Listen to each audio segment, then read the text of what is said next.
আসসালামু আলাইকুম। কি অবস্থা? কেমন আছেন? চলে আসলাম নতুন একটা ব্লগ নিয়ে।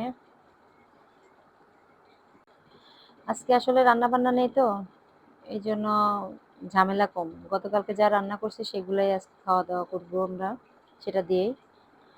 আর এক নজরে কোরআনের যে পার্ট 2 টা রাখছি, মানে কোরআন সংকলনের ইটা, ইতিহাসটা, সেইটাই আজকে আমি বলবো। তো তার আগে খাওয়া-দাওয়া করে নেই। আর হচ্ছে আমার বাসায় হচ্ছে শ্যাম্পু নাই। বাসায় শ্যাম্পু আর কন্ডিশনার এই ২ টা শেষ হয়ে গেছে। তো খেয়ে-দেয়ে বের হয়ে যাব। আর শুধু আসলে শ্যাম্পুর উদ্দেশ্যে বের হচ্ছি তা না। আ আমার ছেলের আবার কোচিং আছে। তো ভাবলাম যে ছেলেকে নিয়ে কোচিংয়ে যাই। ওর আবার স্পোকেন ক্লাস হয় শুক্রবার, শনিবার।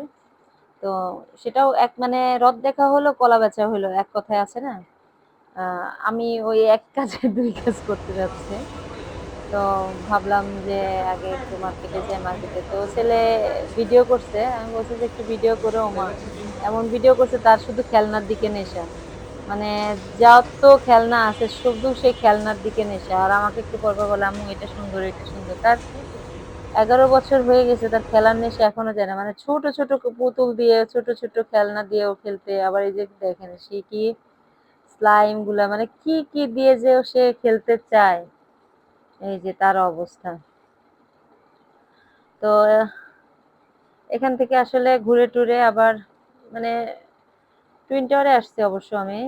তো এই মার্কেটের পাশেই ছেলের কোচিং সেন্টার। তো এখান থেকে যাব, কোচিংটা করায় নিয়ে পরে মানে বাসায় যাব। তো বাসায় গিয়ে আসলে আহ, এক নজরে কোরআন বইটা ধরবো। আর সারাটা দিনে কিছু করা যাবে না, কারণ বাসায় আমি আবার যখন ফিরবো, মানে কোচিং শেষ করে যখন ফিরবো, তো তখন হচ্ছে আমার এশারের সময় হয়ে যাবে, মানে ৭টা ৭:৩০ পার হয়ে যায়। তো আমি ওখান থেকে একদম মাগরিবের নামাজ শেষ করে তারপরে আমি বাসায় ফিরবো। তো চলেন, কিনলাম তো, একটা শ্যাম্পু কিনছি আর একটা কন্ডিশনার কিনছি, কিনে এই যে এখন বের হই, কোচিংয়ে যাই। আর তারপরে এই তো কোচিং থেকে ফেরার পথে আর ভিডিও করব না। আলহামদুলিল্লাহ বাসায় এসে পৌঁছালাম। আর এই যে বইটা নিয়ে বসছি। ওখান থেকে অবশ্য কোচিং থেকে আসার পথে, আসার আগে মানে মাগরিবের নামাজটা পড়ে আসছিলাম। এখন এশারের আজান দিয়ে দিছে। তো এশারের নামাজটা মানে পড়ে নিব। তো গতকালকে আমরা ছিলাম হচ্ছে কোরআন সংকলনের ইতিহাসে, তাও আবার প্রথম ধাপ নবী করিম সাল্লাল্লাহু আলাইহি সাল্লামের যুগে। তো সেটা শেষ হয়েছে, বা দ্বিতীয় ধাপটা পড়ি। আল্লাহ, আমি তো চোখে দেখতেছি না। আচ্ছা, দ্বিতীয় ধাপ আবু বকর রাদিয়াল্লাহু আনহু এর যুগে। রাসূল সাল্লাল্লাহু আলাইহি সাল্লামের জীবদ্দশাতেই গোটা কোরআন লেখা হয়েছিল, তবে তা ছিল বিক্ষিপ্ত আকারে, সাহাবীদের কাছে ছড়িয়ে ছিটিয়ে। কোনো আয়াত ছিল চামড়ায় বা গাছের পাতায়, কোনোটি আবার লিখিত ছিল হাড় কিংবা অন্য কিছুতে। আবার কোনো সাহাবীর কাছে এটি একটি সূরা লেখা ছিল, কোনো সাহাবীর কাছে ৫-১০টি, কারো কাছে হয়তো মাত্র কয়েকটি আয়াতই ছিল লিখিত অবস্থায়। মোট কথা, বর্তমানে প্রচলিত মুসহাফের মতো কুরআনের পূর্ণাঙ্গ কোনো কপি ছিল না। আবু বকর সিদ্দিক রাদিয়াল্লাহু আনহু এর খিলাফতকালে ইয়ামামার যুদ্ধে বহু সংখ্যক হাফেজ সাহাবী শহীদ হন। এর প্রেক্ষিতে তিনি কুরআনকে এক খণ্ডে সংরক্ষণ করার প্রয়োজনীয়তা বোধ করলেন। না হলে আশঙ্কা ছিল, এভাবে হাফেজ সাহাবীগণ শহীদ হতে থাকলে কোরআন মাজিদের বড় একটি অংশ বিলুপ্ত হয়ে যাবে। অতঃপর এ কাজের দায়িত্ব দেয়া হলো যায়েদ ইবনু সাবিত রাদিয়াল্লাহু আনহুকে, কারণ তিনি রাসূলুল্লাহ সাল্লাল্লাহু আলাইহি সাল্লামের সময়েও ওহী লেখার কাজ করেছিলেন। দায়িত্ব পাওয়ার পর যায়েদ রাদিয়াল্লাহু আনহু অনুসন্ধানে নেমে পড়লেন। গাছের পাতা, পাথরের ফলক কিংবা মানুষের স্মৃতি, সকল উৎস থেকে তিনি কুরআন মাজিদ একত্র করতে লাগলেন। কুরআন সংকলন পদ্ধতি। কুরআন সংকলনের ইতিহাস জানতে গেলে যায়েদ ইবনু সাবিত রাদিয়াল্লাহু আনহু এর কর্মপদ্ধতি ভালোভাবে বুঝে নিতে হবে। যায়েদ নিজে একজন কুরআনের হাফেজ ছিলেন, সুতরাং পূর্ণ কুরআন তিনি নিজ স্মৃতি থেকেও লিখে নিতে পারতেন।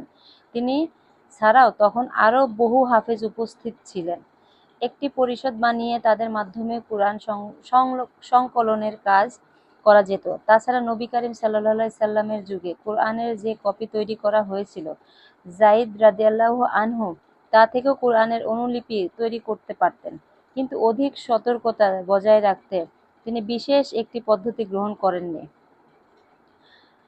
বরং উপরিউক্ত সবগুলো বিষয়কেই তিনি সামনে রেখেছেন। এক্ষেত্রে উল্লেখযোগ্য বিশ্বস্ত সাহাবীদের লিখিত ও মৌখিক সাক্ষ্যের ভিত্তিতে এক একটি আয়াতের বিশুদ্ধতা প্রমাণিত হবার পর মুতাওয়াতির সেটিকে তিনি নিজ সংকলনে স্থান দিয়েছেন। এছাড়া নবী করিম সাল্লাল্লাহু আলাইহি সাল্লামের সময়কার লিখিত আয়াতগুলোকে সে সকল সাহাবীর কাছে গচ্ছিত ছিল। যায়েদ রাদিয়াল্লাহু আনহু খুঁজে খুঁজে সেগুলোকে একত্রিত করেন, যাতে করে নতুন সংকলনটি নবী করিম সাল্লাল্লাহু আলাইহি সাল্লামের জামানায় লিখিত অংশগুলোর অনুরূপ হয়। তাই ঘোষণা দেওয়া হয়েছিল, যার কাছে কুরআন মাজিদের যে আয়াত লিপিবদ্ধ আছে সে যেন তা যায়েদ রাদিয়াল্লাহু আনহু এর কাছে জমা দেয়। অতঃপর কেউ যেন তার কাছে লিখিত কোনো আয়াত নিয়ে আসতো, কিছু যায়েদ রাদিয়াল্লাহু আনহু কিছু পদ্ধতি অবলম্বন করে সেগুলোর সত্যতা পরখ করে নিতেন। যেহেতু তিনি নিজে হাফেজ ছিলেন, তাই আগত আয়াতগুলোকে তিনি সবার আগে নিজের স্মৃতির সাথে মিলিয়ে নিতেন। ওমর রাদিয়াল্লাহু আনহুও ছিলেন কুরআনের হাফেজ, তাই আবু বকর রাদিয়াল্লাহু আনহু তাকেও যায়েদ রাদিয়াল্লাহু আনহু এর সহযোগী হিসেবে নিয়োগ দেন, যাতে করে কোনো আয়াত গ্রহণ বর্জনের ক্ষেত্রে তারা যৌথভাবে সিদ্ধান্ত নিতে পারেন। আরও একটি গুরুত্বপূর্ণ দিক বিবেচনা করা হতো, কোনো আয়াত গ্রহণ করবার ক্ষেত্রে দুজন নির্ভরযোগ্য সাহাবীকে এ মর্মে সাক্ষ্য দিতে হতো যে এই আয়াতটি রাসূলুল্লাহ সাল্লাল্লাহু আলাইহি সাল্লামের সামনে লেখা হয়েছিল। সবশেষে লিপিবদ্ধ আয়াতগুলোকে সেই সকল আয়াতের সাথে মিলিয়ে দেখা হতো, যা একাধিক সাহাবীর কাছে সংরক্ষিত ছিল। তবে সংকলিত এই মুসহাফটিতে সূরাগুলোকে বিন্যস্তভাবে সাজানো হয়নি, বরং প্রতিটি সূরাকে আলাদা আলাদাভাবে লেখা হয়েছিল। আলহামদুলিল্লাহ, আল্লাহু আকবার। আজকে এ পর্যন্তই, একটা একটা করেই দিব, কারণ ভিডিও একটু বেশি বড় হয়ে গেলে আবার সমস্যা। তো সবাইকে আসলে কি বলবো, এক নজরে কোরআনটা নেওয়ার জন্য অনুরোধই করব আমি। আমার আসলে খুবই ভালো লাগছে, যে যেভাবে পারেন নিয়ে নিয়েন, মানে সংরক্ষণে থাকা ভালো। আর আমার অনেক প্রিয় একজন মানুষ ডক্টর মিজানুর রহমান আজহারি, আমার খুবই পছন্দের একজন মানুষ। তো আল্লাহ তাকে অনেক অনেক অনেক ভালো রাখুক, এবং আল্লাহ যেন তাকে নেক হায়াত দান করে, আমিন। তো আজকের ভিডিওটি এ পর্যন্তই। ভালো লাগলে লাইক, শেয়ার, সাবস্ক্রাইব, এবং পেজটা আমার ফেসবুক মানে পেজটা সবাই ফলো দিয়ে রাখবেন। আর আমি যেহেতু নতুন, আমার অনেক কিছু ভুল হয়, অনেক কিছুতে মানে বাধা যায় অনেক কিছু, আর আমি আসলে ওভাবে প্রফেশনালভাবে এখনো নিজেকে তৈরি করতে পারিনি। তো সবাই আমাকে অবশ্যই অবশ্যই ক্ষমা সুন্দর দৃষ্টিতে দেখবেন, আর দোয়া করবেন। আমি আসলে সবগুলোই পুরা বই আপনাদের সাথে শেয়ার করব না, আমি যতটুকু সম্ভব ততটুকু পড়বো, যখন কোনো কাজ থাকবে না তখন পড়বো। তা না হলে আমি এমনি নর্মাল আমার ফ্যামিলি যে ভিডিওগুলো আমি করি সেই ভিডিওগুলাই দিব। তো আজকে আর না, আর কথা বলবো না। সবাই ভালো থাকবেন, সুস্থ থাকবেন, সাবধানে থাকবেন। আল্লাহ হাফেজ। আসসালামু আলাইকুম।